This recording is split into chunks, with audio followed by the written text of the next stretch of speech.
हाल ही में अमेरिकी राष्ट्रपति डोनाल्ड ट्रंप ने भारत को एक डेड इकोनॉमी कह के संबोधित किया। वहीं भारत पे 25% टैरिफ लगा दिया, जहां पाकिस्तान पर सिर्फ 19% टैरिफ लगाया। जहां भारत को अमेरिका का एक अच्छा दोस्त माना जाता था, वहीं ट्रंप का भारत के प्रति बदलता रुख एक बहुत बड़ा प्रश्न चिन्ह खड़ा करता है कि भारत के साथ अमेरिका ऐसा व्यवहार क्यों कर रहा है। क्या कारण है उसका भारत के ऊपर 25% टैरिफ लगाने का? क्या ये अमेरिका और भारत के बदलते रिश्तों पे भी कोई प्रभाव डालता है? तो आज हम इसी के बारे में बात करेंगे और आज हमारे साथ हैं सीनियर जर्नलिस्ट शैलेश कुमार जी। तो शैलेश, हम आपसे जानना चाहेंगे, ये जो ट्रंप का बदलता रुख है, ट्रंप भारत से इतने फ्रस्ट्रेटेड क्यों दिखाई दे रहे हैं? देखिए तमन्ना, ये काफ़ी बड़ा सवाल है कि आखिर ट्रंप साहब जो भारत के इतने करीबी, अमेरिका और भारत के करीबी रिश्ते थे, और उसके बीच में ट्रंप साहब का ये रुख कैसे बदला, ये बहुत बड़ा प्रश्न है। लेकिन इसके पीछे जियोपॉलिटिक्स भी बहुत है। लेकिन सबसे पहले मैं आपको अभी जो सबसे ताज़ा बयान भारत सरकार की तरफ से आया है वो है भारत के विदेश मंत्रालय का। और विदेश मंत्रालय के प्रवक्ता रणदीप जायसवाल साहब ने कहा है कि ऐसा भारत और अमेरिका के रिश्तों के बीच में कई बार हुआ है, लेकिन वो काफ़ी होपफुल नज़र आते हैं। भारत सरकार जो है काफ़ी होपफुल नज़र आती है। मैं आपको पढ़ के सुनाऊंगा पहले, और उसके जी बाद बिल्कुल। आपके सवाल का जवाब दूंगा कि आखिर ट्रंप साहब का ये रुख इतना बदला बदला क्यों है और इससे भारत और अमेरिका के संबंधों पर क्या असर पड़ेगा। पर इसके बीच में मैं एक चीज़ और कहना चाहता हूँ कि जहाँ भारत पे 25% टैक्स लगाया है, टैरिफ लगाया है, वहीं पाकिस्तान के साथ डील कर लिया और 19% टैरिफ लगाया है, जो कि काफ़ी कम है। जबकि भारत उनका एक स्ट्रेटेजिक पार्टनर है इंडो पैसिफिक में। तो इस बीच में जो सबसे पहले बयान जो भारत सरकार का है, विदेश मंत्रालय का, वो मैं पढ़ के सुनाता हूँ और वर्बेटिम सुनाता हूँ। रणदीप जायसवाल साहब कहते हैं, India and the United states share A comprehensive global strategic partnership anchored in shared interests, democratic values, and robust people-to-people ties. This partnership has withstood several transitions and challenges. We remain focused on the substantive agenda that the two countries have committed to and are confident that the relations will continue to move forward.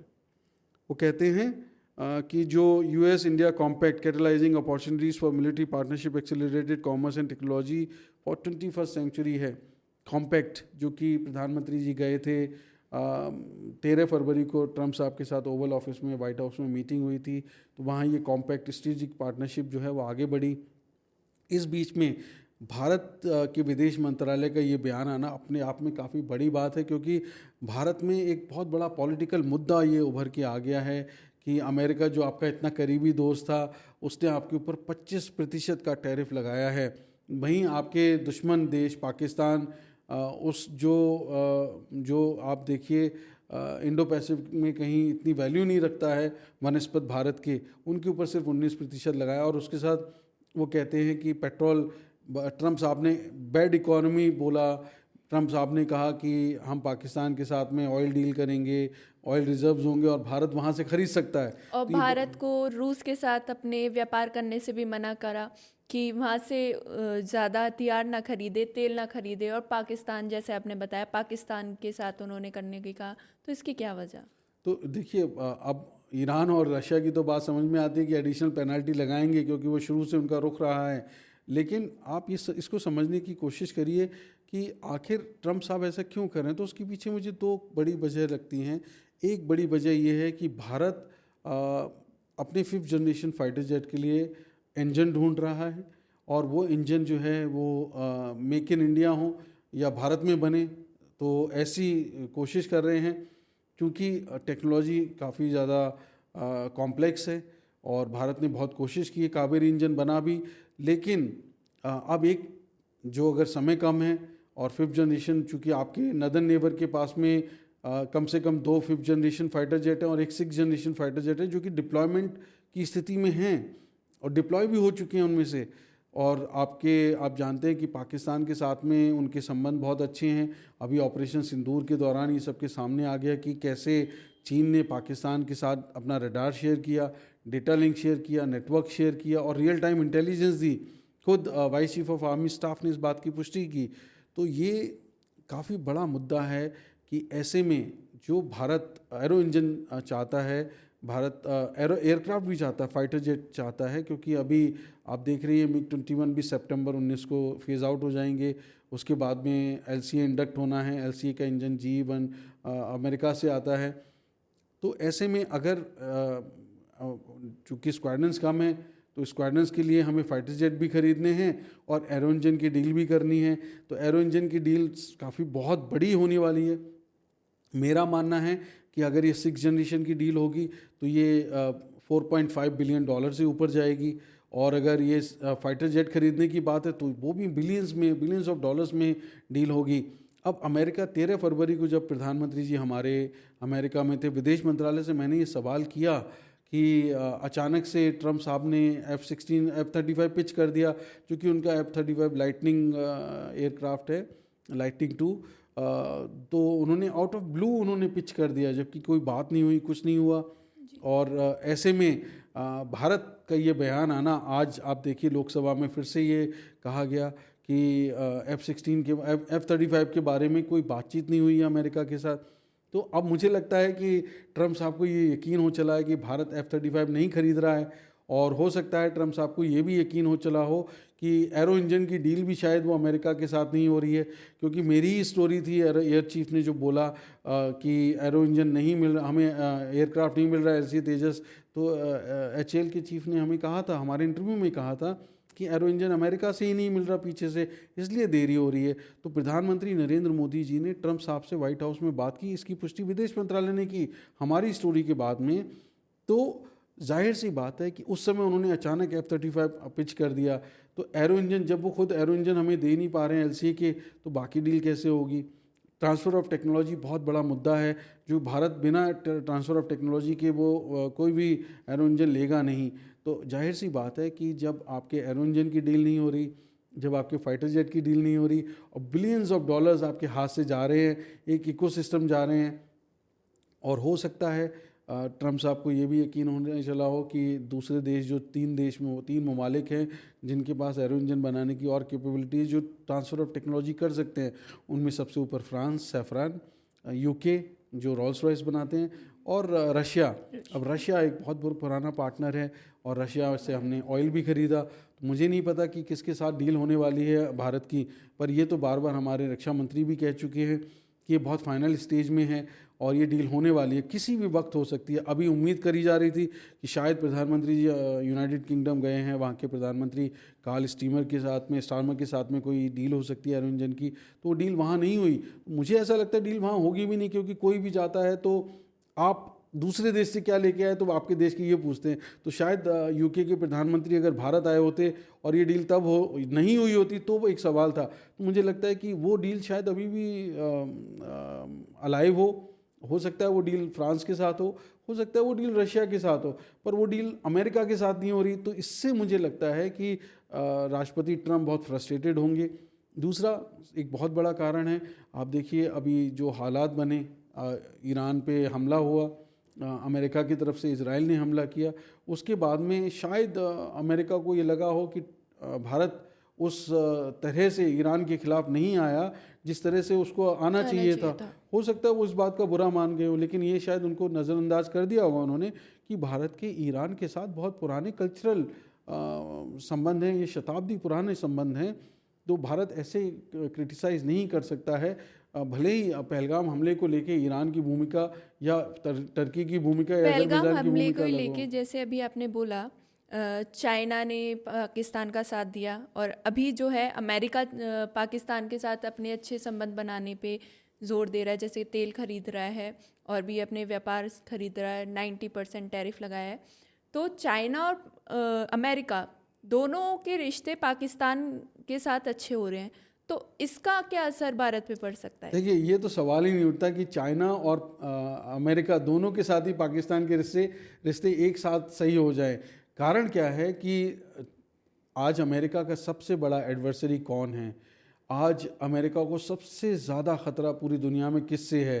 ये मुझसे नहीं पूछने की ज़रूरत है, किसी भारतीय से पूछने की ज़रूरत नहीं है, ये तो हर कोई अमेरिकी जानता है कि आज सबसे बड़ा ख़तरा उनको चीन से है। तो पाकिस्तान जो चीन का आयरन क्लैड फ्रेंड है, ऑल वेदर फ्रेंड है, और उनकी दोस्ती सागर से गहरी और हिमालय से ऊंची है, ऐसा अमेरिका, ऐसा चीन और पाकिस्तान कहते हैं। और उसी पाकिस्तान के साथ अगर अमेरिका दोस्ती कर ले तो ये तो मुझे लगता है कि ये ठीक वैसे ही है जैसे आप शेर की मान में कोई हिरण चला जाए, तो मुझे नहीं लगता है कि ये संभव है। ये तो अमेरिका एक अपने पैरों पे कुल्हाड़ी मारेगा। आज वो जियो स्ट्रेटेजिक इंटरेस्ट भले ही अफ़गानिस्तान में हो, भले ही कहीं हो, आज इंडो पैसिफिक में भारत से बड़ा कोई स्ट्रेटेजिक पार्टनर अमेरिका को मिल नहीं सकता। एक मुझे ऐसा लगता है कि शायद एक फ्रस्ट्रेशन की वजह और होगी कि शायद भारत चीन के खिलाफ इतना मुखर होकर नहीं उभरा है, ख़ास करके जब चीन के साथ में भारत का बाउंड्री डिस्प्यूट भी रहा, मिलिट्री स्टैंड ऑफ भी रहा इतने समय तक। हालांकि एक बॉर्डर पेट्रोल एग्रीमेंट हो गया, लेकिन उसके बाद डीएस्केलेशन अभी भी नहीं हुआ।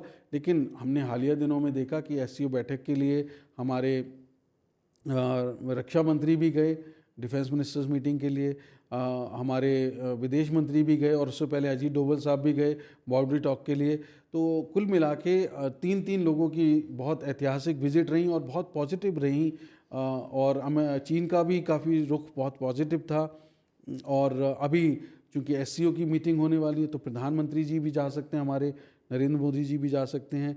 तो ऐसे में हो सकता है अमेरिका को ये लग रहा। और पीछे आपने देखा कि ब्रिक्स की बैठक में भारत को काफ़ी तवज्जो मिली, और उस समय भी ट्रम्प साहब ने चेतावनी दी थी। ब्रिक्स को लेकर भी नाराज़गी जताई है ट्रम्प ने कि उनसे काफ़ी नाराज़गी है। तो इससे रिलेटेड क्या भारत को कोई परेशानी, क्योंकि ब्रिक्स को लेके काफ़ी देखिए, भारत ब्रिक्स का हिस्सा है, और भारत उससे भी बड़ा, ट्रम्प साहब को शायद आगे परेशानी ये होगी कि अभी आरआईसी की मीटिंग होगी, जो रशिया, इंडिया, चाइना की मीटिंग होगी, तो वहाँ पे इनके संबंध अच्छे हैं। तो उनको ये लगता है कि अब जो एनर्जी है, चूँकि अमेरिका अपना प्रभुत्व जमाना चाहता है, वो ऑफशोर से उन्होंने अपनी पॉलिसी बदल के ऑनशोर कर ली। क्योंकि एक इंडस्ट्रियलाइजेशन एक समय में था जब अमेरिका अपने देश में नहीं कर रहा था, वो चीन जैसी जगह पे जाके इंडस्ट्री लगा रहे थे, तो इससे उनको बहुत नुकसान हुआ। अमेरिका में एम्प्लॉयमेंट की प्रॉब्लम हुई। अमेरिका को जो क्रिटिकल मिनरल्स हैं, जो क्रिटिकल टेक्नोलॉजीज़ हैं, या जो क्रिटिकल इक्विपमेंट सप्लाई होनी है, वो बहुत ही डेंजरस जोन में चली गई।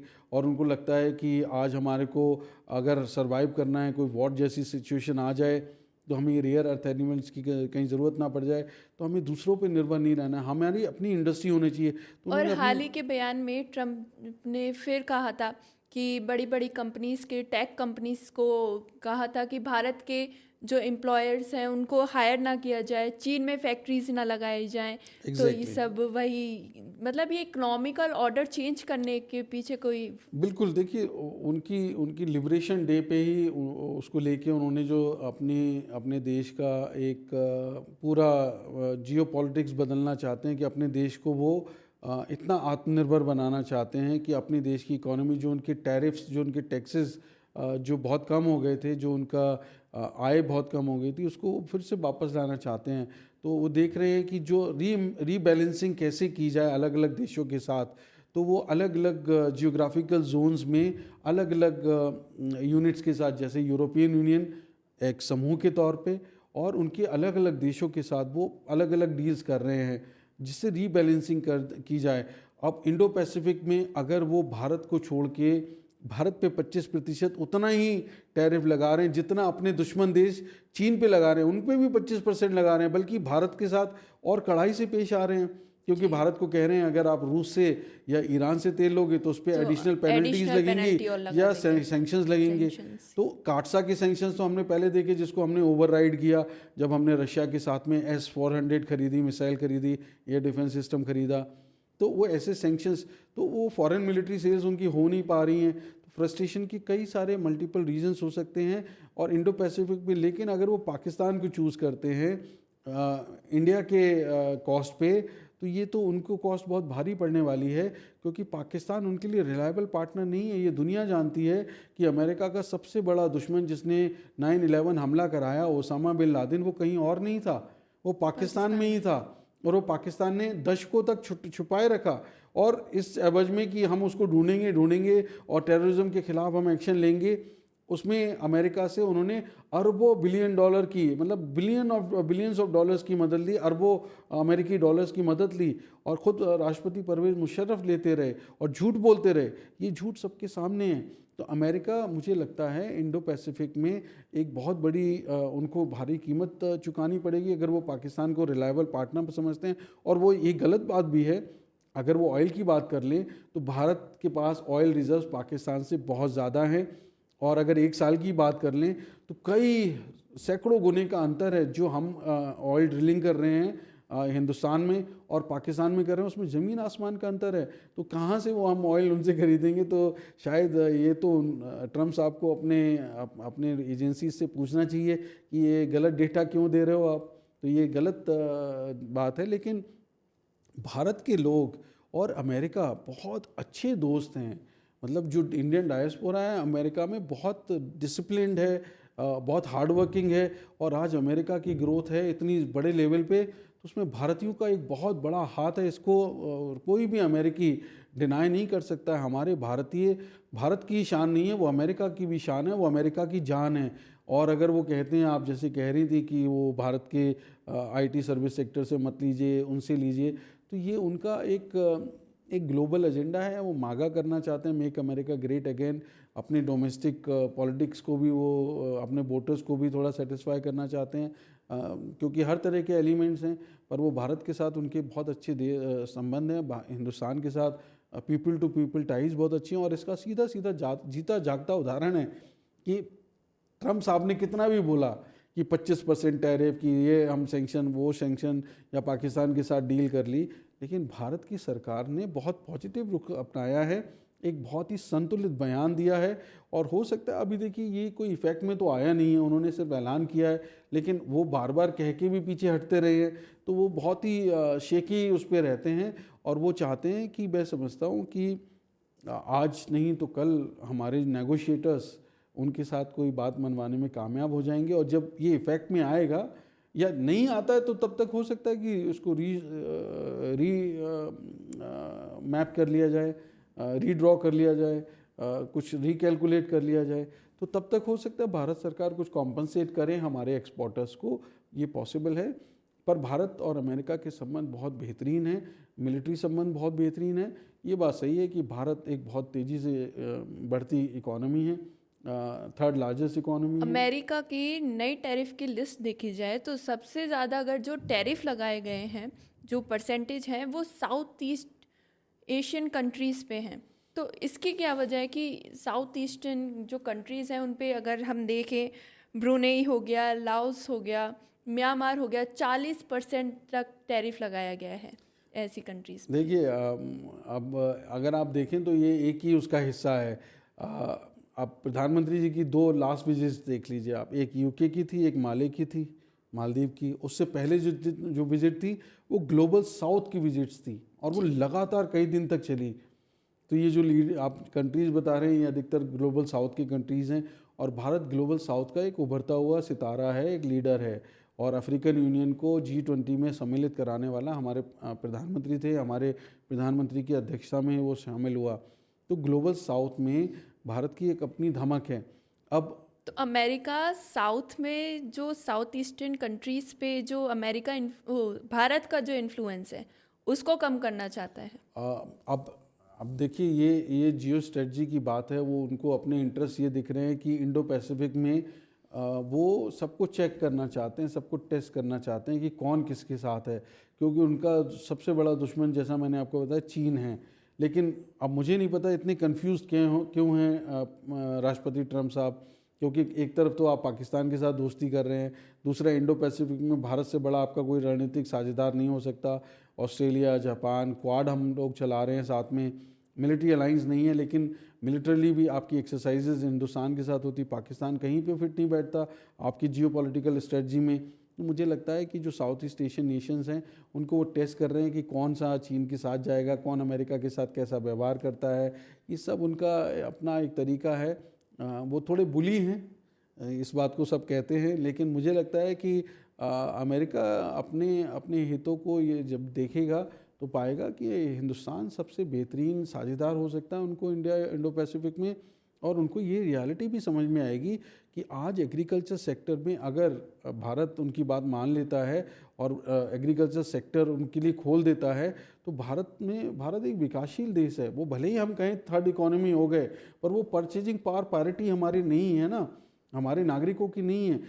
कुछ पूंजीपति ज़रूर बहुत पैसा कमाया उन्होंने, थर्ड लार्जेस्ट इकोनॉमी होने में, तो आम जन तक वो नहीं पहुंचा।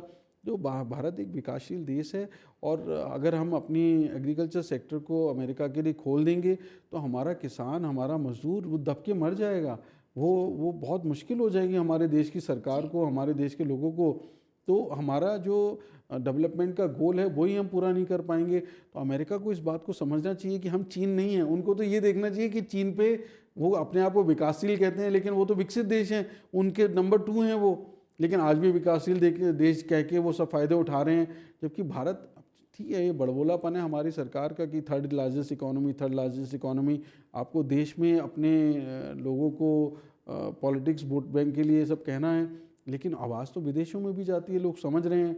तो अब वो उसकी वजह से ये सैंक्शंस या जो टैरिफ लग रहे हैं उसकी परसेंटेज बढ़ रही है। तो कहीं ना कहीं हम लोग भी खुद भी जिम्मेदार हैं, हमारी इंटरनल पॉलिटिक्स जिम्मेदार है कि आखिर विपक्षी पार्टियों को भी चाहिए कि इस तरह की पॉलिटिक्स हो जो कम से कम विदेश नीति हमारी उससे प्रभावित ना हो।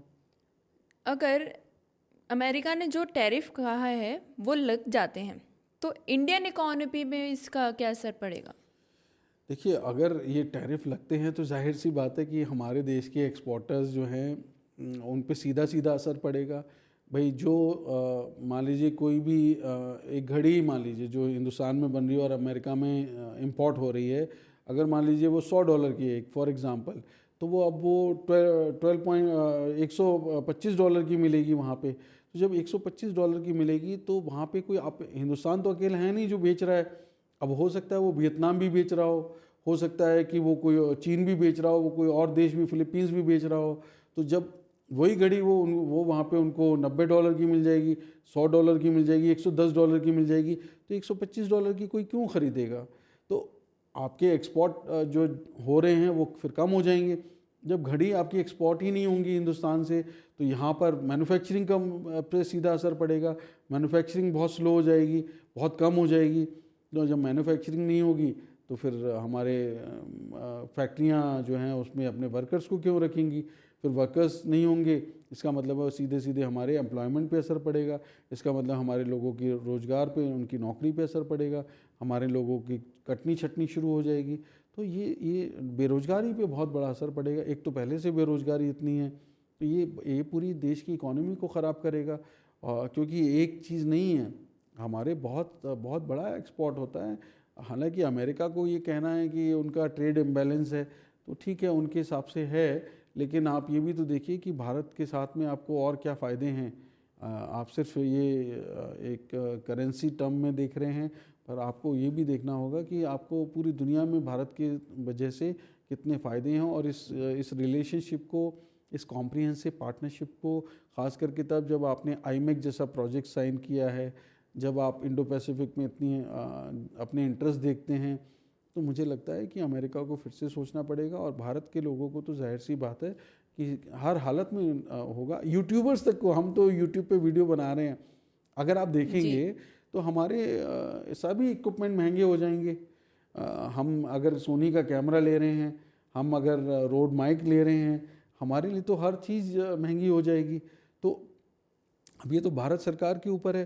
भाई आप अगर सब कुछ महंगा हो जाएगा तो आप भी सोचोगे कि कोई रास्ते, है ना, आज चीन डंपिंग कर रहा है हमारे देश में, सस्ता माल भेज रहा है, तो कल को भारत के लोगों को तो चाहेंगे सस्ता ही मिले, तो फिर चीन से कहेंगे हम, फिर चीन दे देगा हमें। तो बेसिकली जो अमेरिका का टैरिफ है उसका कहीं ना कहीं फ़ायदा चाइना उठा सकता है भारत के बिल्कुल। साथ। अगर ये तो अमेरिका को खुद सोचना चाहिए कि हमारा चीन के साथ में भले ही हमारा सीमा विवाद था, लेकिन हमारा ट्रेड बढ़ा, हमारा ट्रेड कम नहीं हुआ। हमारा अगर ट्रेड बढ़ा उस दौर में भी, तो आज जब अमेरिका सैंक्शन लगाएगा और वही ऑल्टरनेटिव्स हमारे को वो मार्केट, या तो हम एक्सपोर्ट की बात करें, इंपोर्ट की बात करें, चीन में दे रहा है हमें, तो जाहिर सी बात है कि हर आदमी अपना देश का इंटरेस्ट देखता है। हमारे संबंध चीन के साथ उस तरह के नहीं है जैसे पाकिस्तान के साथ हैं। तो ऑलरेडी हम इतना बड़ा हम इंपोर्ट कर रहे हैं, हम भेज भी रहे हैं, चीन के साथ ट्रेड हो रहा है। और 1962 वॉर हुई तब भी ट्रेड चलता रहा कुछ क्रिटिकल सेक्टर्स में। तो आज मैं समझता हूँ कि इससे सीधे सीधे अमेरिका को ही फ़र्क पड़ेगा कि आपका जो सबसे करीबी देश था वो अब चीन के साथ ज़्यादा व्यापार करने लगे। और मेरा कहने का मतलब ये पॉसिबिलिटी है, ऐसा भारत सरकार करेगी नहीं करेगी ये तो it is in the realm of future only, but I believe कि ये तो अमेरिका को सोचना चाहिए कि इस तरह से आप डिस्करेज कर रहे हो, आप इनकरेज नहीं कर रहे हो, आपको कुछ और रास्ते तलाशने चाहिए। तो क्या राष्ट्रपति ट्रंप जो हैं ये टैरिफ को पूरी दुनिया में जो अलग अलग देशों पे लगा रहे हैं, खुद को ग्लोबल पावर साबित करने के लिए इसे एक हथियार की तरह यूज़ कर रहे हैं? तो देखिए, अमेरिका तो पूरी दुनिया का वैसे ही दादा है, नंबर 1 इकोनॉमी है और सबसे बड़ी मिलिट्री पावर है और स्पेस पावर भी वो बहुत बड़ी हैं। तो अमेरिका टैरिफ के माध्यम से री इम्बैलेंसिंग कर रहा है दुनिया के सभी देशों के साथ में। भारत अकेला नहीं है, लेकिन भारत में थोड़ा पॉलिटिकली सेंसिटिव हो जाता है, तो इसलिए थोड़ा सा यहाँ पर ज़्यादा अप्रोर है। लेकिन ये सीधे सीधे आपकी और मेरी पॉकेट पे भी असर डाल रहा है, हमारी कमाई पे भी असर डाल रहा है। तो ये जाहिर सी बात है कि हमारे पे ज़्यादा असर दिख रहा है हमें, लेकिन ये असर पूरी दुनिया के अलग अलग देशों में दिख रहा है और वो अपने आप को असर्ट कर रहे हैं। अपनी ऑफशोर जो पॉलिसी थी उसको वापस ऑनशोर करना चाहते हैं, अपने देश में वापस इंडस्ट्री लाना चाहते हैं। तो वो कहते भी हैं कि भाई एप्पल को अगर आप वहाँ बनाओगे हिंदुस्तान में तो आपको टैरिफ देने पड़ेंगे, अगर आप यहाँ अमेरिका में बनाओगे तो आपको टैरिफ नहीं देने पड़ेंगे। तो वो तो कहते भी हैं। तो एक अब पूरे देश में शांति लाने के लिए वो दावे करते हैं। वो ये कहते हैं कि अगर आप लड़ोगे तो हम सैंक्शंस लगा देंगे। अगर आप किसी ऐसे देश को जो अग्रेसर की तरह दूसरे देश को प्रताड़ित कर रहा है, ख़ास करके वो रूस और यूक्रेन की बात अगर हम करें, तो वो कहते हैं कि अगर आप रूस से तेल लोगे तो फिर जो भी उसके साथ में मिलिट्री या दूसरी तरीके से संबंध रखेगा, इकोनॉमिक टाइज रखेगा, तो हम उन पे भी सैंक्शंस लगा देंगे। तो ईरान को अगर उनको ईरान पसंद नहीं आया कि न्यूक्लियर डील अमेरिका की ईरान के साथ नहीं हो पाई, तो ईरान पे हमला हो गया और फिर वो जो भी देश ईरान के साथ में संबंध रख रहा है या तेल ले रहा है, तो फिर वो ईरान के साथ में फिर वो कहते हैं उस देश पे भी हम सैंक्शंस लगाएंगे।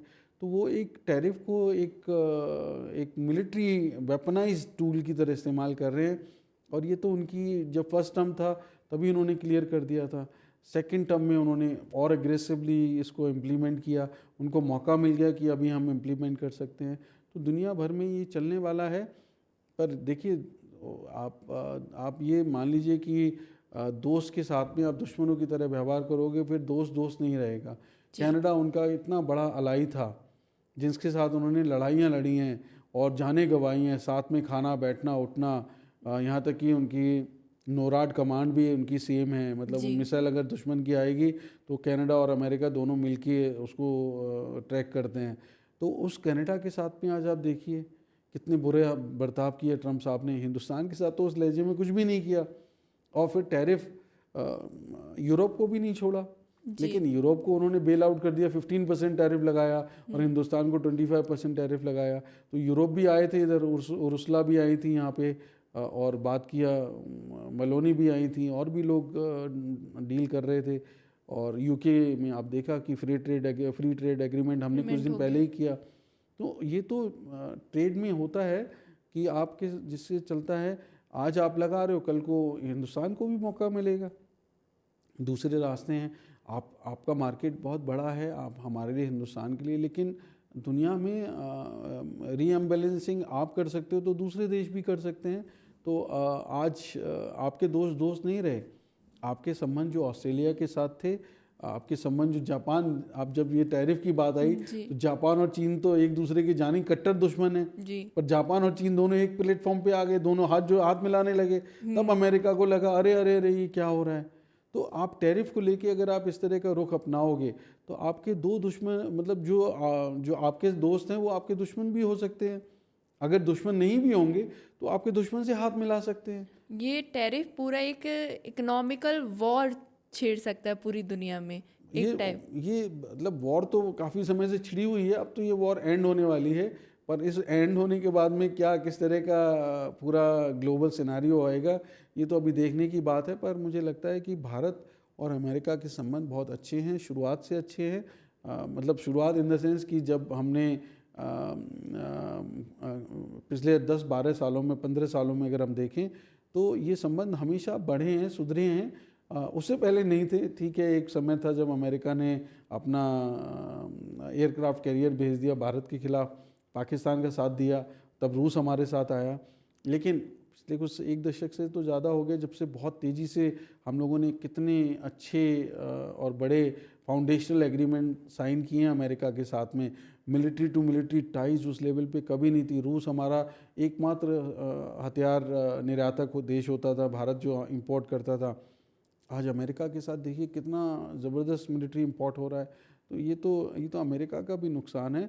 और अगर अमेरिका भारत के साथ मिल के चलता है, पर वो थोड़े से कंजर्वेटिव हैं, वो अपनी टेक्नोलॉजी नहीं देना चाहते हैं। और भारत मेक इन इंडिया, हमारे प्रधानमंत्री जी ने साफ कह दिया है मेक इन इंडिया करना है। हमारे देश में टेक्नोलॉजी यहाँ हो, हमें राइट्स हों और हम यहाँ से एक्सपोर्ट कर सकें मैन्युफैक्चरिंग करके। ये कौन देश नहीं चाहेगा, ये तो हम चाहते ही हैं। और इसीलिए आपने देखा कि जो ग्लोबल साउथ के देश थे वो सब प्रधानमंत्री जी ने विजिट किए, क्योंकि अपनी रेयर अर्थ मटेरियल पे भारत अपनी निर्भरता सिर्फ चीन पे नहीं रखना चाहता, भारत अपनी निर्भरता अमेरिका पे नहीं रखना चाहता। भारत इन देशों के साथ संबंध बनाएगा, इनके पास रिजर्व्स हैं और हमें जो हमारी सबसे बड़ी कमजोरी है वो हमारी ताकत बन जाएगी। मार्केट तो बहुत हैं, अमेरिका नहीं होगा कोई और दूसरा मार्केट मिलेगा, पर ये तो अमेरिका को देखना है कि भारत जैसा मार्केट ना छूट जाए। जी, सो थैंक यू शैलेश, आपने पूरा हमें समझाया कि कैसे अमेरिका और भारत के रिलेशंस किस तरह चेंज हो सकते हैं और आगे क्या रुख ले सकते हैं। और हम भी यही आशा करते हैं कि अमेरिका और भारत के रिश्ते जल्द सुधरें। वैसे तो भारत सरकार ने अपना रुख साफ कर दिया है और अमेरिका के साथ वो अपने अच्छे संबंध स्थापित करना चाहते हैं, अच्छा दोस्त बताया है, अच्छा रणनीतिक साझेदार बताया है। लेकिन अब पूरी तरीके से गेंद अमेरिका के पाले में है। ये अमेरिका को देखना होगा कि वो क्या फैसला लेता है, क्या रुख अपनाता है भारत के प्रति। भारतीय गवर्नमेंट ने पूरा अपना साफ कर दिया है, वो अपना बहुत अच्छा अमेरिका को साझेदार समझता है, अमेरिका को अपना दोस्त समझता है। भारत सदैव से वासुदेव कुटुंबकम का विचार लेके चलता है, पूरी दुनिया को अपना अच्छा मित्र मानता है। तो इसी विचारधारा से हम यही आशा करते हैं कि भारत और अमेरिका के रिश्ते जल्द सुधरेंगे। जय हिंद, वंदे मातरम। जय हिंद।